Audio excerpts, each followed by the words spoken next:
Ashamaa jaallatamtootaa fi maatiiwwan miidiyaa Kiloolee qophii keenya guyyaa irraatiin odeeffannoo wayitaawoo ta'an qabannee jirra. Turtiin keessan ammadhuma qophiitti nu waliin haa ta'u. Garaagarummaan marroo fi warraaqsaa gidduu jiru daraan cimeetti fufeera. Warraaqsaan ajaja marroo fudhachuu diduun marroo daraan sodaa hamaa keessaa galchee jira.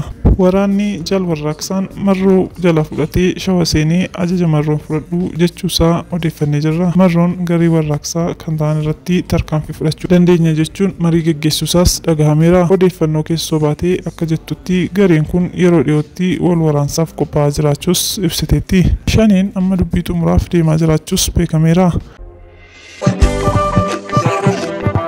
Odeeffannoo taanuun torbanoota darban keessaa rakkoo naannoo Amaaraa keessa jiru mootummaan sirreessuuf murtii haaraan gara hojiitti seenee jira. Murteen kun finxaaleeyyii faannoo irratti tarkaanfii jabaa fudhachuun seelii faannoo caasaa diriirfatee jiru. Jaasoliin kunis diigamuu akka qabanidha. Kanumaan wal qabatee bosonatti galteetti kanneen makaman diigamuun ergamaa Shaabiyaa fi Gibxii addaan kutusaa odeeffannee jirra.